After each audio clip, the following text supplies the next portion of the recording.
वंदे मातरम खबर उत्तराखंड देख रहे हैं आप। मैं हूं आपके साथ काजल ठाकुर। बड़ी खबर देहरादून से आपको बता देते हैं। मुख्यमंत्री धामी की पहल पर मुहर लग गई है। साइबर पुलिस स्टेशन की ए थाना के रूप में मंजूरी मिल गई है। CCTNS योजना के तहत मंजूरी मिल गई है। कागजात खोने, वाहन चोरी के मुकदमे अब ऑनलाइन दर्ज हो सकेंगे। अगर किसी के कागजात खोते हैं या फिर वाहन चोरी होते हैं तो इन मुकदमों को अब ऑनलाइन तरीके से दर्ज किया जा सकेगा। अपर मुख्य सचिव गृह राधा रतूड़ी ने आदेश जारी कर दिए हैं। मुख्यमंत्री धामी की पहल पर अब मुहर लग चुकी है। साइबर पुलिस स्टेशन की ए थाने के रूप में मंजूरी मिल गई है और अपर मुख्य सचिव ने यह मंजूरी दे दी है। CCTNS योजना के तहत मंजूरी मिल गई है। कागजात खोने या फिर वाहन चोरी के मुकदमे अब ऑनलाइन दर्ज हो सकेंगे। अपर मुख्य सचिव ने इसको अब मंजूरी भी दे दी है और मंजूरी मिल चुकी है। मुख्यमंत्री की ये पहल जिस पर अब मुहर लग चुकी है, लोगों के लिए आसानी हो जाएगी क्योंकि ई थाना के रूप में इसको मंजूरी मिली है। अगर किसी के कागजात होते हैं या फिर आपके वाहन चोरी होते हैं तो इस मुकदमे को आसानी से ऑनलाइन दर्ज कराया जा सकता है। अब इसके लिए थाने के चक्कर नहीं काटने पड़ेंगे, पुलिस स्टेशन बार बार नहीं भागना पड़ेगा। आप ऑनलाइन शिकायत दर्ज करा सकते हैं। साइबर पुलिस स्टेशन की ई थाना को मंजूरी मिल गई है और लोगों के लिए आसानी हो जाएगी। अब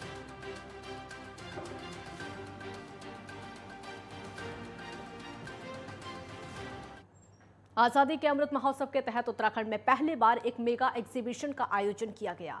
इसकी थीम राइजिंग उत्तराखंड पर आधारित है और उसके तहत राष्ट्रीय और प्रदेश स्तर के लगभग 40 संस्थानों ने अपनी उपलब्धियों की प्रदर्शनी लगाई। मेगा एग्जीबिशन का उद्घाटन मुख्यमंत्री पुष्कर सिंह धामी ने किया। यह एग्जीबिशन 7 जुलाई से 9 जुलाई तक चलेगा। उत्तराखंड के सभी स्कूल और कॉलेज के विद्यार्थी कई संस्थानों की प्रदर्शनी देखने इस दौरान आए। प्रदर्शनी में मुख्य रूप से ISRO, DRDO, geological survey of India, IIP, THDC आदि संस्थानों के द्वारा पिछले वर्षों में प्राप्त की गई उपलब्धियों के बारे में प्रदर्शनियों के जरिए बताया गया, जिसमें संस्थानों के वैज्ञानिक भी उपलब्ध रहे। विभिन्न विभागों के द्वारा मेगा एग्जीबिशन में भाग लिया गया है और ये बहुत ही शानदार पहल है। इसमें उत्तराखंड और भारत सरकार की सभी विभिन्न विभागों ने भाग लिया है और निश्चित रूप से इस प्रकार के आयोजनों से सभी को एक प्रेरणा भी मिलती है, आगे बढ़ने के लिए प्रोत्साहन भी मिलता है। जैसे कार्यक्रम पिछले 8 सालों में जो मोदी जी ने गरीब कल्याण के लिए जो कार्यक्रम किए हैं, जो काम किए हैं, उन सभी की यहाँ पर एक झलक दिखाई देती है। इस क्षेत्र में हमारी सरकार प्रतिबद्ध है। हमारे केंद्र के और प्रदेश के बहुत सारे विभाग इसमें हैं।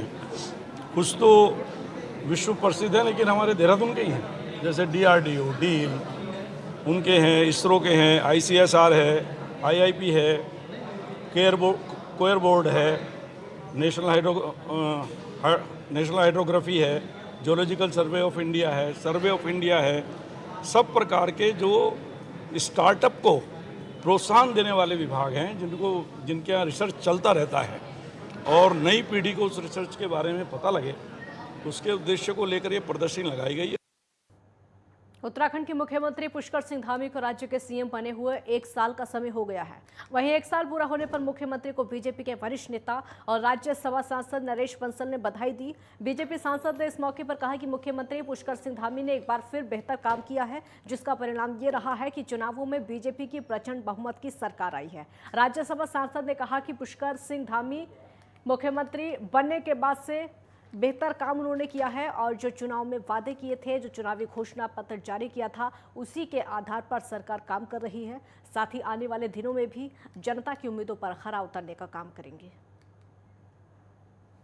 अपने यशस्वी मुख्यमंत्री पुष्कर सिंह धामी जी का 1 वर्ष का कार्यकाल पूरा होने पर मैं उनको हार्दिक बधाई देता हूं।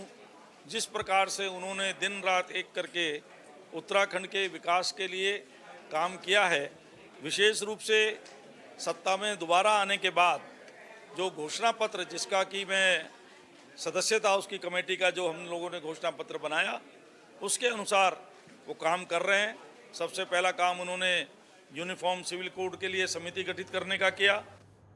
उत्तराखंड सरकार के 100 दिन का कार्यकाल पूरा हो गया है और वहीं 100 दिन का कार्यकाल पूरा होने पर मंत्रियों के कामों को भी टटोला जा रहा है। इसी के चलते जब उत्तराखंड के कैबिनेट मंत्री सौरभ बहुगुणा से उनके 100 दिन के कार्यकाल के बारे में पूछा गया तो उन्होंने कहा कि इन 100 दिनों के अंदर उनके 3 विभागों में बहुत काम हुआ है। साथ ही ये भी कहा कि लगातार कोशिश कर रहे हैं कि ज़्यादा से ज़्यादा काम हो सके और लोगों को योजनाओं का लाभ मिल सके। मेरे जो विभाग हैं सारे ऐसे विभाग हैं जो मैंने हमेशा ये कही है, जो उत्तराखंड के इंटीरियर गांव, दूरस्थ क्षेत्र, दुर्गम क्षेत्र तक लोगों को राहत पहुंचाने का काम कर सकते हैं। और लगातार हमारी यही कोशिश है, चाहे आज हम जो नई पॉलिसीज़ ला रहे हैं स्टेट में, वो भी इसी को रखते हुए अपने दिमाग में ला रहे हैं कि उत्तराखंड के जो दूरस्थ लोग हैं, जो किसान भाई हैं, जो हमारे पशुपालक भाई हैं, जो हमारे पशुपालकों का ध्यान रख रहे हैं, जो मिल्क प्रोडक्शन में उत्तराखंड को मदद कर रहे हैं, जो हमारे पशुपालन, जो मत्स्य पालन के लोग हैं, इन सब के लिए हम लोग नई नई पॉलिसीज़ बना रहे हैं, नए नए तरीके से उनको जोड़ने की कोशिश कर रहे हैं। और कोशिश ये भी कर रहे हैं कि उनको जो है जो सरकार की सुविधाएं हैं उनके डोर स्टेप्स मिलें। देखिए, अगर कोई पिथौरागढ़ का बैठा हुआ व्यक्ति बार बार देहरादून या उसको ज़िले उधम सिंह नगर में आना पड़े तो कहीं ना कहीं उसके लिए समस्या है। हम ये चाह रहे हैं सरकार की सेवाएँ उनके द्वार तक उनको पहुँचाई जाएँ। और इन 100 दिनों में जो हमने देखा है वो यही है कि इन 3 विभागों से बहुत अच्छा काम हुआ है और इसको आगे बढ़ाने की ज़रूरत है। राज्य मंत्री रामदास अठावले देहरादून के दौरे पर रहे। इस दौरान उन्होंने एक प्रेस वार्ता करते हुए केंद्र सरकार के विकास कार्यों और उपलब्धियों को गिनाया है। उन्होंने कहा है कि प्रधानमंत्री नरेंद्र मोदी के नेतृत्व में देश के विकास के पथ पर आगे बढ़ रहा है। और वहीं उन्होंने घुमंतु जातियों के आरक्षण की मांग को लेकर कहा कि रोहिणी समिति काम कर रही है, जल्द ही इस पर फैसला लिया जाएगा। और वहीं उन्होंने कहा कि सिविल कास्ट के लोगों को शिक्षा स्कॉलरशिप दी जा रही है। प्लानिंग तो हमारा है कि भाई जो मेरे मंत्रालय के अंतर्गत शेड्यूल ट्राइब आता नहीं है, शेड्यूल ट्राइब का मंत्रालय अलग है, लेकिन मेरे मंत्रालय के अंतर्गत शेड्यूल कास्ट आता है। जो घुमांतु कम्युनिटी है वो मेरे मंत्रालय के अंतर्गत आती है। जो ओबीसी के लिए 27% आरक्षण जो दे दिया है ओबीसी के लिए मंडल कमीशन का, उसमें घुमांतु कम्युनिटी की मांग है कि हमको अलग रिजर्वेशन मिलना चाहिए। उस पर हमने रोहिणी कमीशन का अपॉइंटमेंट किया है और रोहिणी समिति, रोहिणी कमीशन उसमें स्टडी कर रहा है कि भाई कैटेगराइजेशन इसमें हो सकता है क्या, उसमें कौन कौन सी जाति का अंतर्भाव करना चाहिए, कैसा कैटेगराइजेशन होना चाहिए, इस पर अभ्यास चल रहा है। केंद्रीय राज्य मंत्री रामदास अठावले ने महाराष्ट्र में उद्धव ठाकरे और एकनाथ शिंदे के बीच में चल रहे विवाद को लेकर शिवसेना पर निशाना साधा। उन्होंने कहा कि उद्धव ठाकरे का भविष्य एकनाथ शिंदे ने बिगाड़ दिया है। उनका भविष्य अच्छा था, लेकिन उनके भविष्य पर खतरा करने का काम एकनाथ शिंदे ने किया है और उनका राजनीतिक भविष्य भी खत्म किया है। साथ ही ये भी कहा कि जिसने बंद कर दिए उद्धव ठाकरे के सभी धंधे, उसका नाम है एकनाथ शिंदे।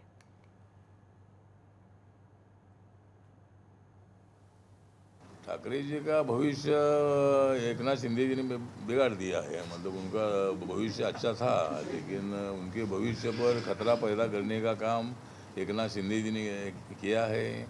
और मतलब इसीलिए मैं बोला था कि भाई जिन्होंने उद्धव ठाकरे के पूरे बंद कर दिए धंधे, जिन्होंने उद्धव ठाकरे के सारे बंद कर दिए धंधे, उनका नाम है एकनाथ शिंदे।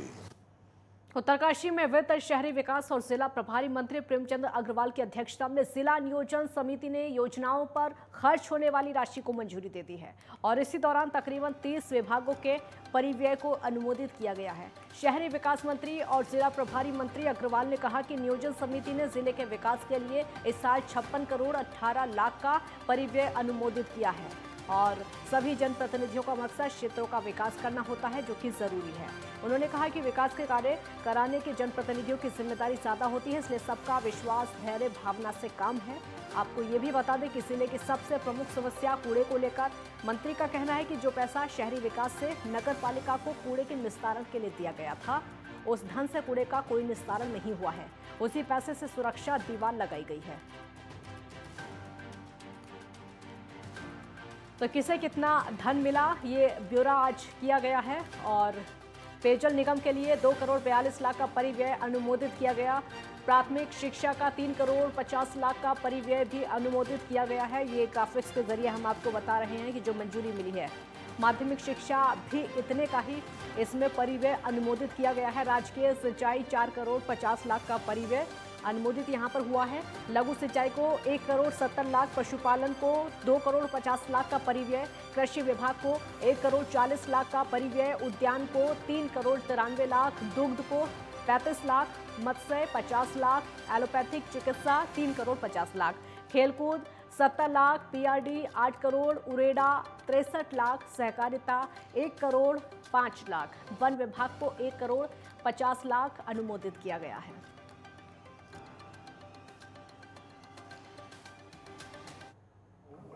क्योंकि पिछले दिनों हमारे शहरी विभाग के द्वारा जो पैसा इस मद में दिया गया, जानकारी मिली उसमें एक बाउंड्री वाल बनाई गई है, लेकिन कूड़ा कहीं और बढ़ रहा है। उसकी जानकारी मुझे स्थानीय जनप्रतिनिधि ने भी दी है, उसका हम संज्ञान ले रहे हैं। बहुत जल्द उस पर भी हम लोग कार्रवाई करें। एक ब्रेक के लिए यहाँ पर रुकेंगे, जल्द लौटेंगे।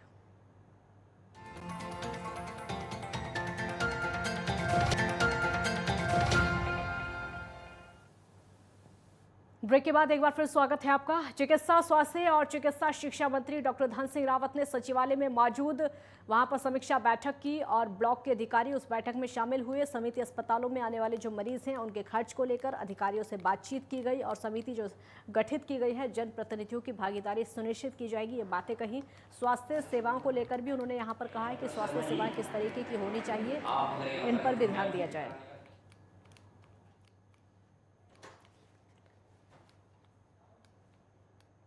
तो स्वास्थ्य सेवाओं को लेकर स्वास्थ्य मंत्री ने बातचीत की है और बैठक भी आयोजित की गई। अधिकारियों से जिला स्तर पर यह बैठक आयोजित की गई।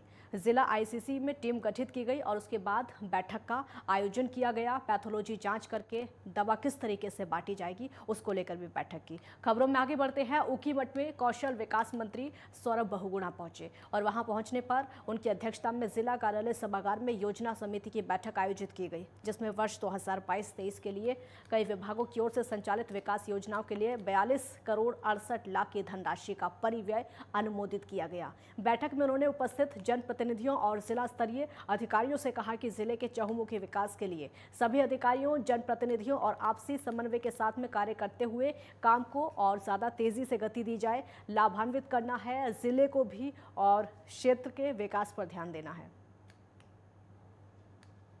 मुझे यहाँ पर बुलाया और मेरे स्पेशली जो 3 विभाग मेरे हैं उनको मैं फिर से यहाँ पर बोल रहा हूँ। जो मेरे 3 विभाग हैं, मत्स्य पालन, पशुपालन और हमारा मिल्क, दुग्ध, इन तीनों पे अच्छा काम हो सकता है। इन जिलों में तो फोकस करके इस पे काम करिए।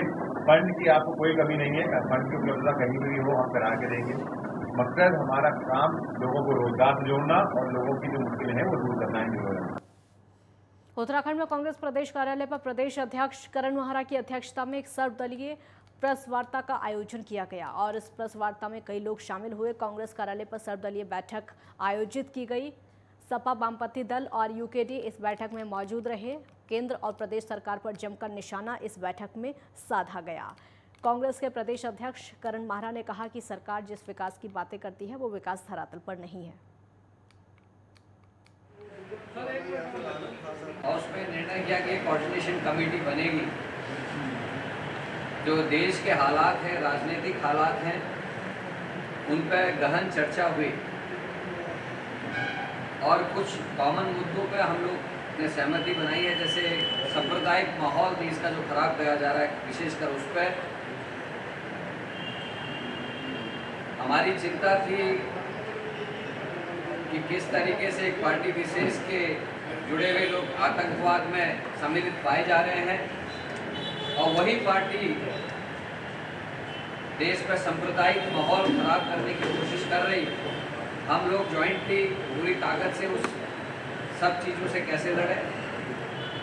दूसरा जो महत्वपूर्ण विषय है, आपने उत्तराखंड के परिप्रेक्ष्य में लोगों के घर उजाड़े जा रहे हैं। कहीं मलिन बस्तियों को उजाड़ने की कोशिश हो रही है तो कहीं सन 1951 के कागजात के आधार पर लोगों को उजाड़ने की तैयारी राज्य सरकार कर रही है। श्रीनगर विधानसभा क्षेत्र के अंतर्गत निर्माणाधीन और स्वीकृत पेयजल योजना की अगर बात करें तो योजना का कार्य जल्द पूरा हो जाएगा और उसके लिए जल संस्थान और पेयजल निगम के अधिकारियों को स्पष्ट निर्देश भी दे दिए गए हैं। ये जो निर्देश दिए गए हैं बैठक के जरिए दिए गए, अधिकारियों के साथ में बैठक की गई।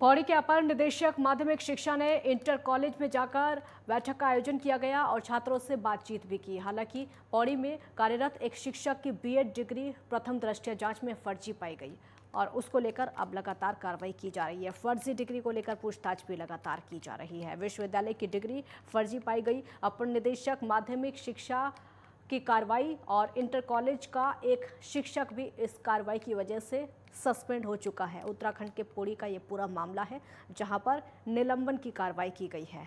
2004 में जारी बीएड डिग्री को विश्वविद्यालय ने वेरिफिकेशन के दौरान ही पकड़ लिया था और फर्जी पाया गया था। इस आधार पर संबंधित आरोपी शिक्षक को विस्तृत जांच होने तक सस्पेंड करके बीईओ ऑफिस से अटैच कर दिया।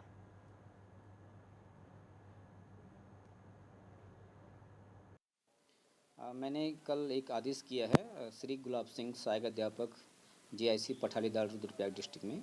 उनका निलंबन हुआ है और वो प्रक्रिया के तहत हुआ है। उनके विरुद्ध कोई शिकायत प्राप्त हुई थी कि उनका जो बीएड का प्रमाण पत्र है वो असली नहीं है, कुछ फर्जी है। तो उसमें एसआईटी ने भी जांच की।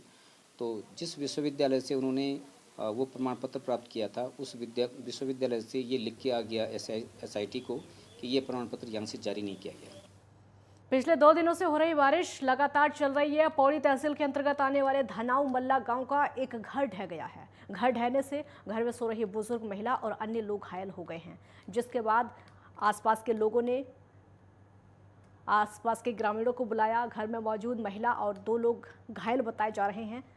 एम्बुलेंस तत्काल मौके पर बुलाई गई, जहां पर डॉक्टर्स की ओर से महिला के साथ 2 अन्य लोगों को मेडिकल सहायता भी दी गई। जिलाधिकारी डॉक्टर विजय कुमार ने बताया कि मौके पर राजस्व टीम को भेज दिया गया और घायल को 24 घंटे के अंदर नियम के अनुसार मुआवजा भी दिया जाएगा।